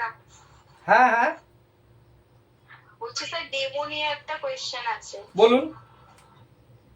বলছি স্যার, যদি মানে শিক্ষার যে ওই লেভেলের একটা টপিক আছে না, শিক্ষার তাৎপর্যপূর্ণ উপাদান, ওর হ্যাঁ। মধ্যে যে পাঠ্যক্রম আছে ওটা নিয়ে যদি ডেমো দিই স্যার, ডেমো থেকে তো কোয়েশ্চেন হয়, তা স্যার ডেমো থেকে তাহলে কি ওই যে পাঠ্যক্রমের মডেল ওই দিকেও কি কোয়েশ্চেন হতে পারে? আপনি ওদিকে যাবেনই না। স্যার পরীক্ষায় ব্যবহৃত একটা টুলস হচ্ছে স্যার অভিজ্ঞা স্যার। আচ্ছা, মানে পরীক্ষায় হ্যাঁ কোশ্চেনটা স্যার আমার কোয়েশ্চেন বলছি স্যার, আমার একটু কথাটা বলা শেষ হলে আপনি একটু বলুন। এক মিনিট, হ্যাঁ ঠিক আছে বলুন একজন বললে হবে, বলুন। হ্যাঁ বলছি স্যার, ডেমো আসলে আমাদের এত টপিক বাঁচতে গিয়ে মানে একটু না, আপনার ডেমনস্ট্রেশনের ক্লাস আমি দেখেছি, যথেষ্ট ভালো পড়াচ্ছেন, আপনার ডেমো নিয়ে খুব একটা টেনশন নেই, বেশিরভাগই খুব ভালো পড়াচ্ছেন। কারো কোথাও ত্রুটি থাকলে আমি তো সাথে সাথে কমেন্ট করে দিচ্ছি। আজকে দুজনের ডেমো পাঠিয়েছেন, আমার দেখা হয়নি লাস্ট। বাবা, না, demo আমাদের ক্লাস শেষ, এখন একজন জয়েন্ট হচ্ছে, হয়। আর বাকি যারা আছেন তারা এই সপ্তাহের মধ্যে চেষ্টা করবেন একটি করে ক্লাস গ্রুপে বা পাঠিয়ে দেওয়ার জন্য এই সপ্তাহের মধ্যে। আর কোনো অ্যালফাবেটিক্যালি মেনশন করলাম না, যে কজন বাকি আছেন যদি মনে করেন। যাদের বোর্ড নেই, আমি তো ওই যে অনামিকা আমাদের সুন্দর বুদ্ধি দিয়েছে, আমি সেটা দেখিয়েও দিয়েছি, ক্যালেন্ডারটাকে বোর্ড ব্যবহার করুন, ক্যালেন্ডারের পেছন সাইডটা নিয়ে নিন। আর আপনাদের আরেকটা একটু রইলো, আমাকে একটু গ্রুপে আপনাদের লোকেশনগুলো একটু জানাবেন, তো আমি দেখি কারা কোথার থেকে আমরা একসাথে হচ্ছি, মানে নাম দিয়ে একটু লোকেশনটা মেনশন করে দেবেন যে আমি প্রাণ চক্রবর্তী, রানাঘাট, নদিয়া, এইভাবে করে আমার গ্রুপে আমাদের মধ্যেই থাকবে বিষয়টা। আর যেটা বললাম যে ডেমোতে যে বিষয়টার মধ্যে আপনি থাকবেন সেই বিষয়টা ওই স্তরের মধ্যে, আপনি অত ডিপলি না গেলে, অত ডিপলি আপনার অত মডেল ফডেলের মনে হয় না খুব বেশি প্রয়োজন আছে। আপনি বৈশিষ্ট্যগুলো দেখে রাখবেন। মানে আমাদের শিক্ষার যে ইতিহাস, যে কমিশন গুলো রয়েছে স্যার, ওগুলো কি একটু সেফ সাইড? আমি এটাই জানতে চাইছিলাম যে অবশ্যই সেফ সাইড, অবশ্যই সেফ সাইড। হ্যাঁ, ওই জন্যই আমি এটা আপনার থেকে জানতে চাইছিলাম, কারণ অবশ্যই সেফ সাইড। বিভিন্ন স্যারের সাথে পরিচয় বা থাকলেও এডুকেশনের কারোর সাথে আমার সেরকম পরিচয় নেই, তো ওই জন্য আপনার। স্যার কিন্তু হ্যাঁ বলুন, এবার বলুন। আমার মনে হয় স্যার ওই বিষয়গুলি স্যার বোঝানোর মতো তেমন কিছু নেই, বাস্তবের সঙ্গে স্যার কানেক্ট করে উদাহরণ দেওয়াটা। সাইকোলজি পড়াতে গেলে আপনি প্রচুর বাস্তব উদাহরণ পাবেন। আর দেখুন, আমি আপনাকে স্যার বলছি, এক্ষেত্রে আপনি যে বিষয়টাই পড়াবেন কিছুটা নিজে হোমওয়ার্ক করে নিজেকে তৈরি করতে হবে। কিন্তু দেখুন, যখন আপনি মুদালিয়ার কমিশন পড়াবেন, সাপোজ সপ্ত প্রবাহটা পড়াবেন, সপ্ত প্রবাহটার ভূমিকা, আপনার তো মেইনলি ভূমিকাটা 1.5 মিনিট এই সপ্ত প্রবাহটা পড়াচ্ছেন, সেই যে সেখানে এই যে এখন দেখো তোমাদের আর্টস, কমার্স, সায়েন্স আছে, এই যে এইভাবে কিভাবে বিষয় নির্বাচন হচ্ছে, এখন যেমন তোমরা কম্পালসারি ভাষা, ওখানেও কিন্তু তাই ছিল। দেখো তোমাদের এই শেষে 3টে সবার সাবজেক্ট আছে না, কমন 3টে সাবজেক্ট, কেউ হয়তো এডুকেশন, হিস্ট্রি, ফিলোসফি নিয়েছো, একটা 4 সাবজেক্ট, সেখানে কিন্তু এই যে এখানে একটা স্ট্রিম নির্বাচন, আপনি বিষয়কে জুড়তে পারবেন। কিন্তু হয়তো যেভাবে আপনি বলছেন সহজ উদাহরণ পাবেন না, কিন্তু একটু চেষ্টা করলে অনেকগুলো পাবেন, আবার কিছু বিষয় হয়তো পাবেন না। আপনি সাপোজ যদি রাধাকৃষ্ণ কমিশনের গ্রামীণ বিশ্ববিদ্যালয়ে পড়ান, আপনি গ্রামের প্রয়োজনীয়তাকে একটু তুলে আনতে পারবেন, ঠিক আছে। কাঠামো যদি পড়ান সাপোজ 10+2+3, এটা বোঝানো কিন্তু সময় সাপেক্ষ, কিন্তু এটা বোঝাতে পারলে কিন্তু খুব একটা ভালো একটা ক্লাস হতে পারে। এই 10+2+3টা, 4+4+3টা, ঠিক আছে, বা 5+3+3 যেটা আছে, কিন্তু 3-4 মিনিটের মধ্যে এক্সপ্লেন করাটা খুব টাফ। কি করতে হবে সেক্ষেত্রে? আপনাকে প্রথমে যে 10+2+3টা সংক্ষেপে আগে ভাঙিয়ে নিতে হবে 2 মিনিটের মধ্যে, তারপরে আপনার ছক টানতে হবে। ছক কমপ্লিট হলে ভালো, না হলে না হলো। প্রথম 2 মিনিট, 3 মিনিট, 3.5 মিনিটের মধ্যে যাতে নির্যাসটা বলে দিতে পারি, চেষ্টা করলে হবে। আর যেটা বললেন যে সেফ সাইডের জন্য উনি বলছেন সেটা, আর বাস্তব উদাহরণের জন্য আপনি অ্যাটেনশন, লার্নিং, ঠিক আছে, মোটিভেশন, এইগুলোকে শুরু করলে আপনি সহজে বাস্তব উদাহরণটা বেশি পাবেন। এটা ঠিক আছে মোটামুটি। বলুন। বলছি আমরা তো ডেমো রেডি করছি, তো যদি মানে একজনই ধরেন, আমি নিজে যদি ধরেন প্রত্যেকদিনই ডেমো করছি, তো ভিডিওগুলো কি গ্রুপে একটা করে পাঠাবো, না দুটো হয়ে গেলে দুটো পাঠাবো, একটু বলে দিন। দেখুন, অতগুলো তো পাঠালে দেখা হয়তো সম্ভব হবে না। আপনি একটা প্রথমে পাঠান, পরে আর একটা দুটো পাঠাবেন। যদি একজন ধরুন 10টা পাঠাতে শুরু করে ম্যাডাম, তাহলে দেখুন আমরা 100 জন আছি, তখন কিন্তু কি হবে বলুন তো, ওই সবারগুলো গড়ে পড়তায় দায় সারা দেখাবে। আমি কিন্তু এখন আপনারা যা ডেমো পাঠাচ্ছেন, আমি একদম 7 মিনিটের ক্লাস হলে 7 মিনিটই দেখছি, 1 সেকেন্ড স্কিপ না করে। ঠিক আছে, অত সংখ্যা আসলে সম্ভব হবে না। প্রশ্ন ছিল, বলুন। প্রশ্নটা হচ্ছে আপনি কমিশনের যে কথাটা বললেন, এবার বিষয়টা হচ্ছে কমিশনের প্রথম যে স্ট্রাকচারটা মানে কে গঠন করেছে, অনেক সদস্য থাকে, তা সেগুলি কি খুব ডিটেলসে যাবো যে এতজন সদস্য তারা মানে এই তাদের নাম, না, সভাপতি, আমি বলছি আমি দেখবেন এর মধ্যে একটা কমিশনের একটা ডেমো ক্লাস দিয়েছি রিসেন্টলি, রাধাকৃষ্ণান কমিশন সম্ভবত। আপনি শুধু এটুকুই বলুন কবে তৈরি হয়েছে, সদস্য, ওইটা বলতে বলতেই এর মধ্যে ভারতীয় 7 জন, বিদেশি 3 জন, সভাপতি সম্পাদক, নাম শুধু সভাপতি সম্পাদকের বলবেন, আর বাকিদের নাম, দেশি কজনের নাম, বিদেশি কজনের নাম, ওইভাবে বলবার দরকার নেই। আর কি বলবেন, তারিখটা মেনশন করবেন, প্রতিবেদন জমার তারিখটা, যদি রিপোর্টের প্রতিবেদনের যে কটা রিপোর্ট ছিল, কত পৃষ্ঠা, সেটা যদি স্যাঙ্গুইন হন আপনি তবে বলবেন, কনফিউশন থাকলে বলবেন না। যদি দেখেন ওই সময় গুলিয়ে গেছে, মুদালিয়ার না কোঠারির এটা হবে, আপনি যাবেনই না, এত সালে রিপোর্ট জমা দেয়। ঠিক আছে, ভুলটাকে বিরত থাকবার চেষ্টা করুন। ওকে, কারণ ভুল হয় এই জায়গাটাইতে, আমি দেখেছি, অভিজ্ঞতা বলছে। ওই আপনার স্যার আমার একটা প্রশ্ন ছিল। বলুন। হ্যাঁ স্যার, বলছি যখন আমরা ডেমোটা যখন দেব, আমরা হয়তো ইন্টারভিউ ফার্স্ট হাফ হয়তো গুড মর্নিং বলে হয়তো ইন্টারভিউ শুরু করলাম, কিন্তু যখন ডেমোটা দেবো সব ক্ষেত্রেই কি আমরা সবাই গুড মর্নিং বলবো, না অনেক ক্ষেত্রে তো এডুকেশন সাবজেক্ট হয়তো টিফিনের পরে হয়, তাহলে কৌশল কি এরকম ভাবে বলবো যে আমাদের তো আগে 4টা ক্লাস হয়েছে, সেরকম আগে হয়তো গুড ইভিনিং বলে দিলাম, দিয়ে হয়তো এরকম ভাবে শুরু করলাম? বলতে পারেন। দেখুন স্যার, এইটা কিন্তু খুব একটা বিষয় ম্যাটার করবে না আপনার, ঠিক আছে স্যার, এইটা কিন্তু আপনার খুব একটা বড় বিষয় ম্যাটার করবে না। কারণ আপনি যদি আপনার ইন্টারভিউটা শুরু হলো বিকেল 3:30, আপনি তখনও যদি মর্নিং বলেন, কারণ ওই ক্লাসরুমটা তো একটা রিয়েল ক্লাসরুম নয়, আমি পড়াটা দেখাচ্ছি, একটা নাটকের ছলে বলছি, ফলে সেইটা কিন্তু খুব একটা মানে গুরুত্ব, সেটা আপনার যেটা মনে হবে। দেখুন, এবার যদি আপনাকে গুড ইভিনিং বলতে হয়, আবার তার পেছনে 30 সেকেন্ড টাইম দিতে হচ্ছে, দেখো আমাদের ক্লাস হয়ে গেছে, এই জন্য আর এই সময়টা আমি নষ্ট করব না। এবার আপনি যদি কমফোর্ট ফিল করেন বললে কোনো অসুবিধা নেই, মর্নিং বললেও কিছু অসুবিধা নেই। আরেকটা স্যার বলছি, সবসময় কি বোর্ডের মানে ডান পাশেই সবসময় থাকার চেষ্টা করবো, না দুপাশেই থাকবেন, বোর্ডটাকে যতটা কম গার্ড করে থাকবো আমি, সেটাই ভালো। হ্যাঁ স্যার, কম গার্ড করি, কিন্তু মানে হয়তো একবার বাম পাশে গেলাম ওখানে, হ্যাঁ আপনি মুভ করবেন, আপনার কথা শুনলে সব টেনশন দূর হয়। Thank you. না টেনশনে যে আপনাদের সাথে কথা বলে আমিও খুব ফ্রি হই। কি করবেন আপনি, কিন্তু মুভ করবেন একটু আধটু, এক জায়গায় স্ট্যাচু হয়ে দাঁড়িয়ে যাবেন না, ঠিক আছে স্যার? আমার একটা কোশ্চেন আছে। বলুন।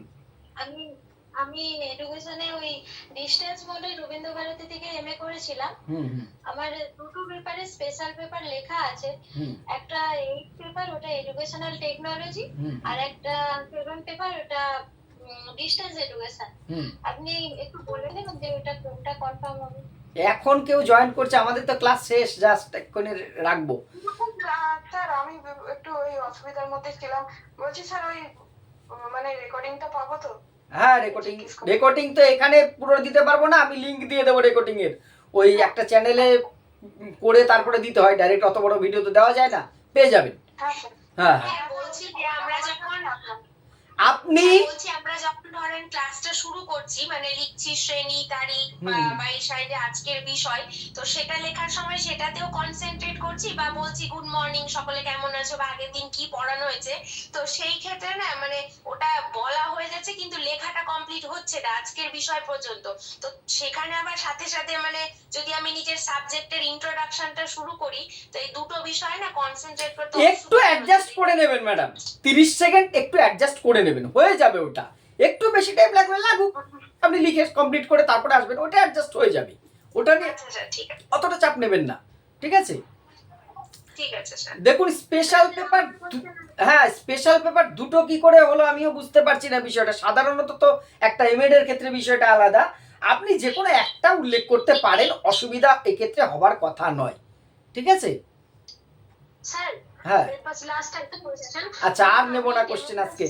হ্যাঁ স্যার হ্যাঁ বলুন। হ্যাঁ, ধরুন ডেমো ক্লাস আমি শুরু করছি, যখন আমি লিখছি হুম। তখন আমি লিখতে লিখতে আমি এটা তো বলতে পারি যে গতদিন বলো তো কি পড়ানো হয়েছে বা কিছু, কারণ আমি নিশ্চয়ই, না স্যার আপনার একটা ক্লাস ফলো করছিলাম মনোযোগে, যেখানে আপনি মনোযোগের নির্ধারকটা ডিরেক্ট একটা উদাহরণ দিয়ে সুন্দর করে ঢুকে দিলেন, কিন্তু সেক্ষেত্রে কি মনোযোগটা যে পড়ানো অলরেডি হয়ে গেছে এটা একটা কোয়েশ্চেন কেউ একদম একদম, যে আগের দিন আমরা তো এটা পড়েছি, যদি মনে করেন কোশ্চেন করলে আমরা টাইম কমে যায় কোশ্চেন না করেও, তাহলে আগের দিন আমরা কি আলোচনা করেছিলাম, শিখন তার বৈশিষ্ট্য পড়েছি, আজকে আমরা শিখনের স্তরগুলো পড়বো, জানবো। আচ্ছা, তো স্যার তাহলে মনোযোগী নির্ধারকও ঢুকে যেতে পারে? হ্যাঁ হ্যাঁ, আপনি নিশ্চিন্তে ঢুকে যেতে পারেন, নিশ্চিন্তে। আচ্ছা, আচ্ছা। একটা পার্টিকুলার জায়গায় আমাদের যাওয়ার অধিকার, মানে 5 মিনিটে করার ইয়ে রয়েছে।